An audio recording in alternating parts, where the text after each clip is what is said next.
Welcome to mega 9 TV. Team India మహిళల జట్టు star batter స్మృతి Mandanna music director పాషల్ Muchhal పెళ్లి వాయిదా పడిన విషయం తెలిసిందే. స్మృతి ముచ్చల్ పెళ్లి నవంబర్ 23న జరగాల్సి ఉంది. కానీ వివాహం కొన్ని గంటల ముందు స్మృతి మందన్న తండ్రి అనారోగ్యంతో ఆసుపత్రిలో చేరారు. తర్వాత ఆమెకు కాబోయే భర్త ముచ్చల్ అనారోగ్యానికి గురయ్యారు. ఈ క్రమంలో పెళ్లి వాయిదా వేసినట్లు స్మృతి మందన్న మేనేజర్ ప్రకటించారు.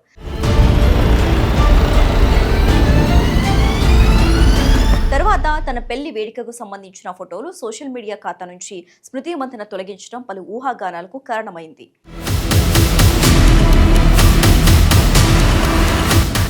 ఈ పరిణామాల నడుమ ముచ్చల్ తల్లి అమిత ఇటీవల మీడియాతో మాట్లాడారు.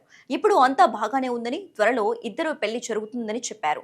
వివాహం వాయిదా తర్వాత స్మృతి మందన్న తన సోషల్ మీడియా అకౌంట్ నుంచి వేడుకలకు సంబంధించిన ఫోటోలు, వీడియోలు డిలీట్ చేసింది. ఆమె స్నేహితురాలు శ్రేయాంక పాటిల్, జమీమా కూడా వారి అకౌంట్ల నుంచి పోస్టులు తొలగించారు.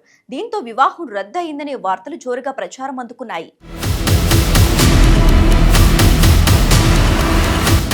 ఈ నేపథ్యంలో పాషల్ ముచ్చల్ వేరే అమ్మాయితో స్మృతి గురించి మాట్లాడిన చాట్ వైరల్ కావడంతో వార్తలకు బలం చేకూరింది. దీంతో స్మృతి మందన్న సోదరుడు ముచ్చల్ సోదరి వివాహం విషయంపై క్లారిటీ ఇచ్చారు. ఈ పరిణామాల తర్వాత స్మృతి మందన్న సోషల్ మీడియాలో మొదటిసారిగా యాక్టివ్గా కనిపించారు. ఓ వాణిజ్య ప్రకటనకు సంబంధించిన వీడియోను ఇన్స్టాలో ఆమె పోస్టు చేశారు. పోస్టులో ఆమె చేతికి ఉంగరం లేకపోవటం ఆసక్తిగా మారింది. దీంతో షూట్ నిశ్చితార్థానికి ముందు చేశారా లేక తరువాత చేశారా అనే చర్చ మొదలైంది. అభిమానులు స్మృతి మందనకు మద్దతుగా పోస్టులు పెడుతున్నారు.